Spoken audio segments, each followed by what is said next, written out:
Ayun yung may-ari ng sapatos. Ayun. Hmm. Wala akong ginagawa kundi mag-live na lang na mag-live. Guys, meron ako dito dalawa. Isang black shoes at isang rubber shoes. Hmm. Nasa gatid ako ha. Batisan to te? Hindi, ano, manggahan. Ah, narito ako sa manggahan ng gatid. Sa gatid na malaki ha.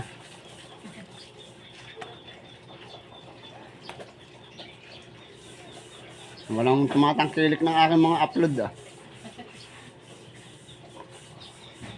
Bago lang yata kayo eh. Mag-iisang linggo na. Ay, 1 linggo pa lang.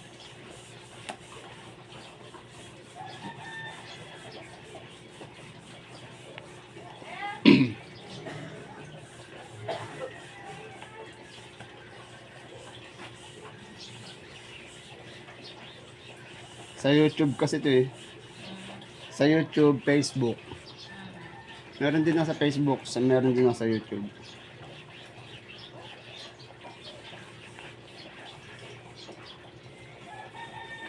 Nililibang ang sarili. Kaya nga, tignan nyo na lang sarili nyo. Kaysa mag-isip. Oo. Pero pag ako yung umuwi sa amin, naiisip ko siya. Lalo't nagsasolo ako, Ilan taon na buwan nagsasama na? 20 years. Abang, tagal na. May iba na. Yeah. Siya lang. Hindi ako mag-aasawa. Hirap. Nawayat nga kayo eh. Kaya iisip to, te. Ganun talaga ang buhay. Kailangan magpakatatag.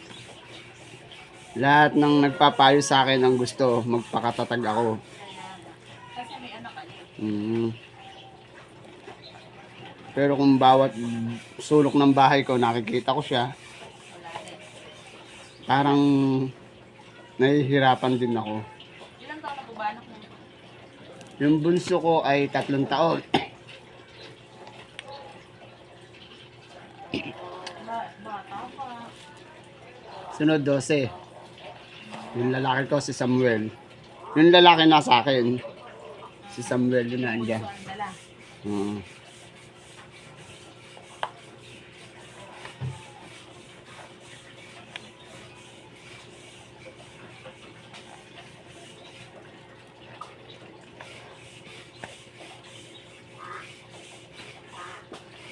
Ganito lang buhay ko. Araw-araw ginawa ng Panginoon Diyos. Pero hindi ako nag-ano, sisisi. Dahil lahat ng ginawa niya, hindi naman sa akin tatama eh. May karma yan. Darating ang panahon, siya'y sisingilin ng Panginoon. Pero sa isang banda, ayos din. Natututo ako ng siya'y wala. Oh. Kasi, Ano po yun? Matagal lang kayong iniwan? nito lang 28. Aba, bago lang eh. Nung 28 lang po ako iniwan ng December 2025. Kung kailan magbabagong taon at saka ako iniwan.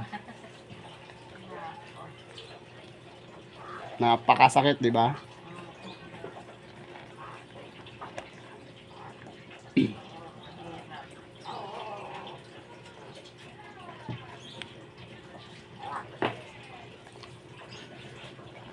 Lumalaban ako para sa anak ko.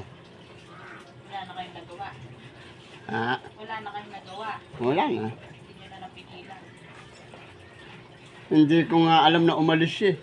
Ah, Basta nung 27 ng gabi, nagpaalam siya sa akin na niyapos niya lang ako.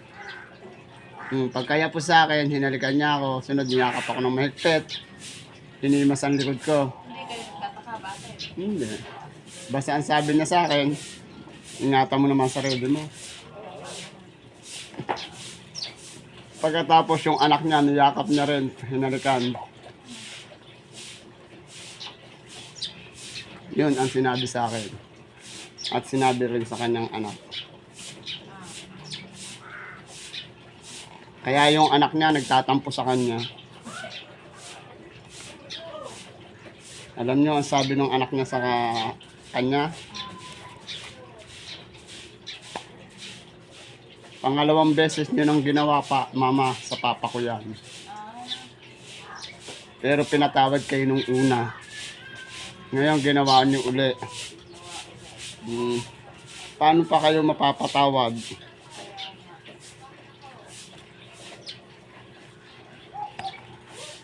Kaya, ma, sabi gano'n ng anak ko, ma, kung alam niyo lang ang dinaramdam ng aking magulang na lalaki. Kahit ako, ma, umiiyak ako, sabi gano'n. Sabi ng bata. Mm-hmm. Ano, sakit nga yun. Bata pa ako pero naiintindihan ko sinasabi sa akin ng mga tao. Ang mama mo sumama sa ibang lalaki. Ano saan po yung lalaki? Meron nagsasabing tiga Iloilo, may nagsasabing Quezon City, may nagsasabing ano. Pero isa ang lumalabas, si Jeffrey Dacoscos. May asawa din. May anak eh. Yun naman eh. May asawa din yun. May anak, may baby. Ah,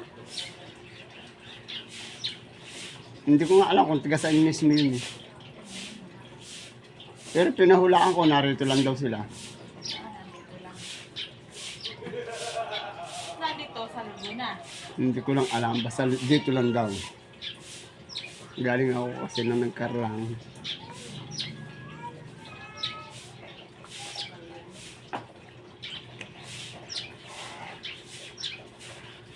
At ang sabi, may darating sa yung isang tao na hihingi ng tawad sa hula. Ano kasi din? Hindi ko alam. Tapos, makikipagbalikan. Mahirap sabihin oo. Mahirap naman sabihin hindi. Mahirap sabihin hindi. Kasi gusto ko rin mabuo pamilya ko. Pero sa isang banda, hindi ka na dapat magtiwala. Yun nga po. Kasi, nagawa na yan eh. Oo. Ulit-ulit na din. Huwag mong ibigay lahat ang dating ibinigay mong pagmamahal. Kumbaga sana maglalaylo ka na rin sa kanya. Mag-aano ka na rin. Pero hindi pa nakaka-move on ngayon.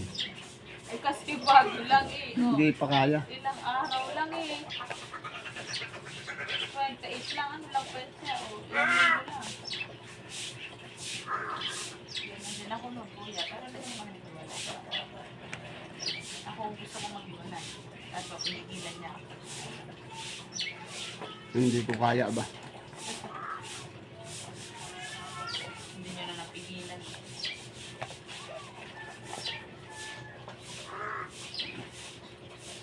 May ganun talaga siguro yung tao. Kasi alauna ng gabi, umalis eh. Hmm? Nagtatrabaho siya. Kaya hindi niya akalain. Aalis siya dun sa trabaho niya.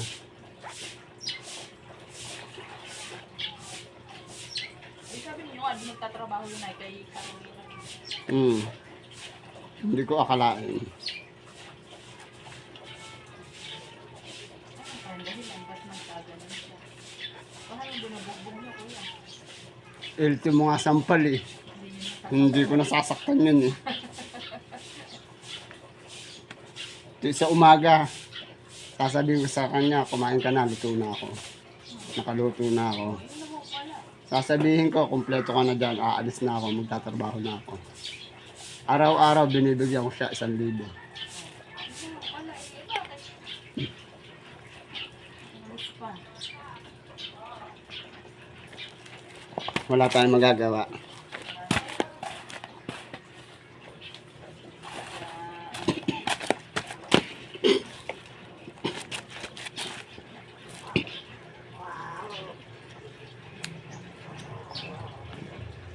At kung saan ka naman naandun, maging masaya ka na sa iyong kinakasama.